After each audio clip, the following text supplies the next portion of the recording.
Prêt pour le voyage, c'est parti. À très vite. À très vite. On est arrivé à l'aéroport et on attend.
Une fois descendu de l'avion, on découvre notre premier temple, Bekendo, dans le parc d'Ueno, un lieu paisible.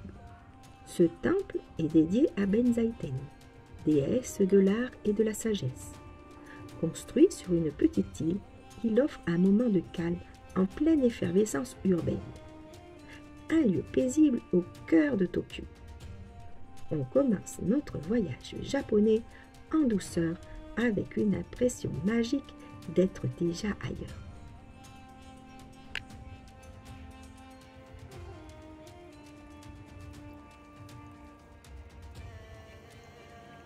Nous allons souvent voir des omikuji. Ce sont des illuminations écrites sur des bandes de papier que l'on tire au sort, souvent dans les sanctuaires shinto et les temples bouddhistes au Japon. Pour accéder au temple, nous passons par ces nombreux stands de restauration.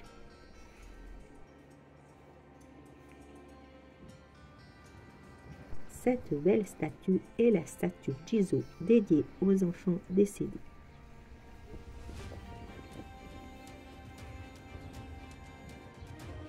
Si vous le désirez, avant de monter au temple, vous pourrez vénérer la statue Ugajin, dieu de l'eau, de l'agriculture et de la bonne fortune. Dans tous les temples, vous allez découvrir ce grand brûleur d'encens en bronze. La fumée de l'encens est le souffle des dieux. On l'agite au-dessus de soi pour se purifier avant d'entrer dans le temple.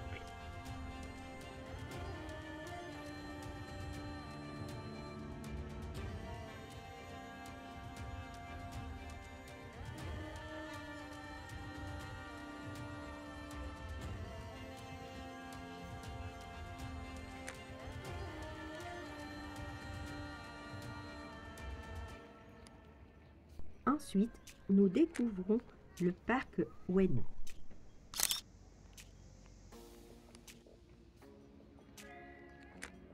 Sous les arbres du parc Ueno, la statue de Saigo Takamon, dernier samouraï, il incarne la transition du Japon féodal vers l'ère moderne.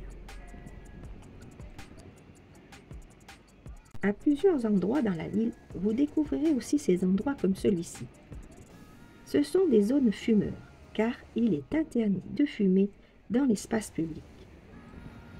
En nous promenant dans Ueno Ameyoko Shopping Street, qui se trouve vers la station Ueno, nous recherchons un restaurant pour déjeuner.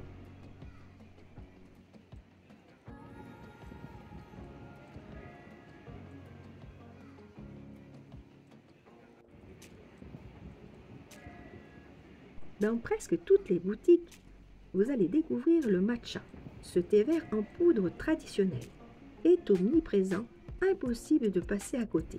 Il y en a dans les chocolats, les gâteaux, les glaces, un goût du Japon entre tradition et douceur. Nous avons dégusté une spécialité de l'île de Kyushu. Voici la carte Maps où nous avons séjourné pendant 6 jours à Kyoto. Situé dans un quartier calme et agréable, cet établissement a été notre point de départ idéal pour découvrir les merveilles de la ville. Je vous montre ici 2 courtes vidéos de l'extérieur de l'hôtel, pour vous donner une idée de son emplacement et de son ambiance, ainsi qu'une photo de notre chambre. Confort, propreté et accueil chaleureux étaient au rendez-vous. Nous voici maintenant devant l'un des temples les plus impressionnants de Kyoto. Son nom signifie littéralement le hall aux 33 intervalles, en référence aux 33 espaces entre les piliers qui soutiennent ce long bâtiment en bois. De l'extérieur, on peut déjà sentir la sérénité et la puissance qui se dégagent de ce lieu. À l'intérieur, impossible de filmer ou de prendre des photos. Mais pour vous donner un aperçu, voici quelques images officielles présentées à l'entrée du temple. Ce bâtiment abrite 1001 statues de Kannon, la déesse bouddhique de la compassion. Alignées avec une précision presque hypnotique, ces statues dorées dégagent une atmosphère sacrée et intemporelle. Au centre, une grande statue à 11 visages et 1000 bras domine la salle, veillant silencieusement sur l'ensemble. Après cette visite spirituelle, nous avons flâné dans le parc qui entoure le temple. Le calme y est total, loin de l'agitation de la ville.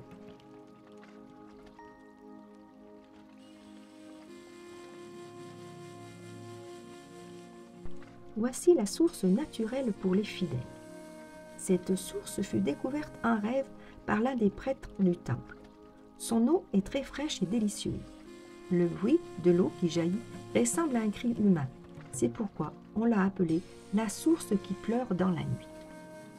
Cette source est appelée aussi puits du paradis, toujours fraîche et délicieuse, qui ne vous fera pas mal au ventre, même si vous en buvez. Peu importe la quantité d'eau que vous y buvez, elle ne tarit jamais.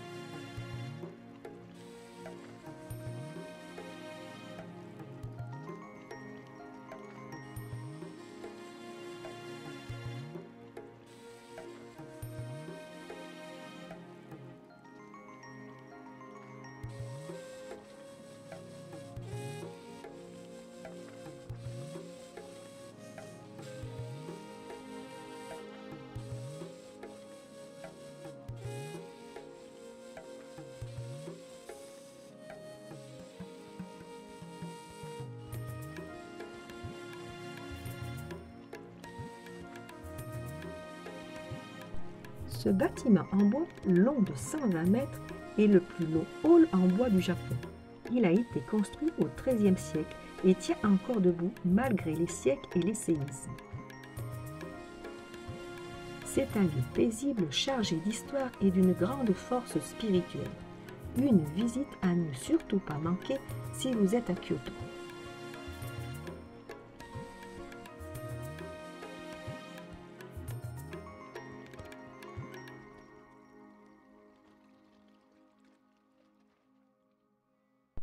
Nous partons à la découverte du centre de Kyoto.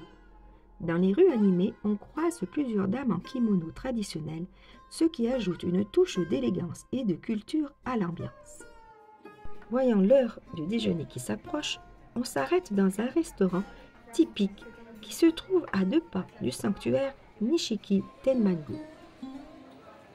Ce sanctuaire chino, niché entre les boutiques, est dédié à Tenjin, le dieu des études et de la sagesse. Il est très fréquenté par les étudiants qui viennent prier pour réussir leurs examens. Un petit oasis de spiritualité en plein centre-ville. Dans cette rue commerçante, vous découvrirez plusieurs temples et sanctuaires. Le temple Sesshin-in est un petit temple bouddhiste discret, souvent méconnu des touristes. Situé en plein cœur de Kyoto, il appartient à la branche Judoshu du bouddhisme centré sur la dévotion au Bouddha Abhina. Ce qui frappe en arrivant, c'est le calme qui règne ici. On est entouré de petites verdures et de statues bouddhistes paisibles. Le Shenshin-in est aussi un bon exemple de ces petits temples de quartier où la vie spirituelle locale se perpétue discrètement loin des grands circuits touristiques. C'est un endroit parfait pour faire une pause, observer les détails de l'architecture traditionnelle et ressentir l'âme la plus intime de Kyoto. À l'intérieur du temple, on découvre un petit cimetière où reposent des moines et fidèles. C'est un lieu de recueillement simple et authentique qui contraste fortement avec l'agitation des rues commerçantes tout autour.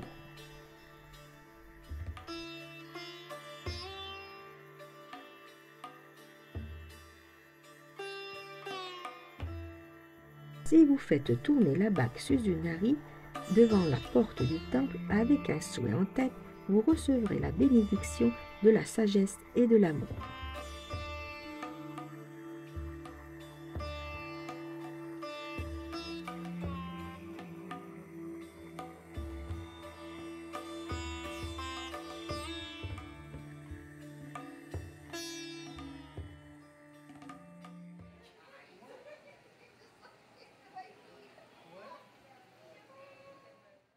Maintenant, on vous emmène au château de Nijo, un site classé au patrimoine mondial de l'UNESCO et l'un des joyaux historiques de Kyoto.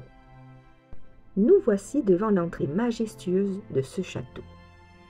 Cette imposante porte d'entrée, appelée Karamon, est un parfait exemple de l'architecture décorative japonaise du XVIIe siècle, avec ses sculptures finement ciselées et ses toits courbés élégants.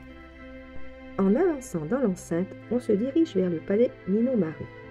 Entièrement construit en bois, il est composé de plusieurs salles richement décorées. Malheureusement, l'intérieur du palais est strictement interdit aux photos et vidéos, mais je vais quand même vous décrire ce qu'on y découvre. On traverse une succession de pièces au tatami impeccable et aux portes coulissantes, peintes de magnifiques paysages, pins et tigres, réalisés par les artistes de l'école Kano. Ces œuvres servaient à impressionner les visiteurs et à montrer le pouvoir du shogun. Mais ce qui surprend le plus les visiteurs, c'est le sol du palais. À chaque pas, le plancher émet un grincement semblable au chant des oiseaux. Ce n'est pas un défaut, mais un système ingénieux appelé plancher rossignol, conçu pour détecter toute présence dans les couloirs. Au cours de son histoire, le château de Nijo a subi plusieurs incendies qui ont endommagé ou détruit de nombreux bâtiments, notamment le palais Omaru, le donjon principal. Nous allons maintenant admirer les magnifiques jardins du château, avec leurs étangs, leurs ponts et leurs arbres taillés à la perfection, typiques des jardins japonais de l'époque Edo.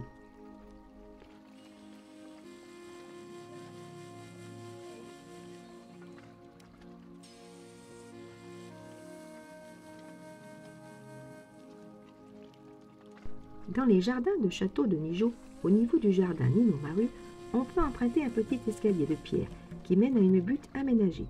De là, les visiteurs profitent d'une vue panoramique sur les toits du palais Ninomaru et sur l'ensemble du jardin. Le palais Onmaru se trouve au cœur du château de Nijo, dans l'enceinte principale appelée le donjon intérieur, construit à l'origine comme résidence de shogun. Moins visité que le palais Ninomaru, le palais Onmaru est entouré d'un vaste jardin japonais.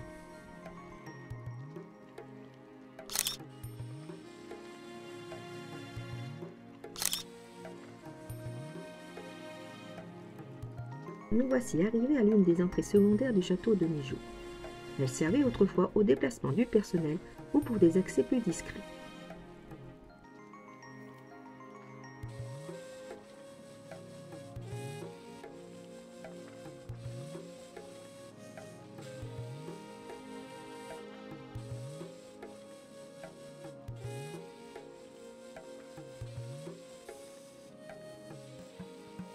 La porte Itachi Otemon est l'entrée principale de l'ancien château d'Edo, aujourd'hui partie du palais impérial de Tokyo.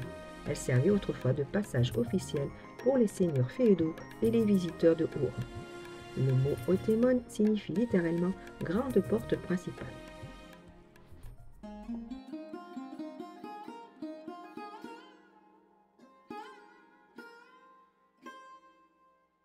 On est à Nagoya et on vous emmène dans un lieu culte pour les fans d'anime et de mecha, la Guendam Base Satellite. Même si elle est plus petite que la Gwendam Base de Tokyo, cette boutique a tout pour plaire. Des maquettes gamme plat à perte de vue, des modèles exclusifs qu'on ne trouve qu'ici, et des pièces montées qui donnent vraiment envie de s'y mettre. C'est l'endroit parfait pour découvrir cet univers culte au Japon.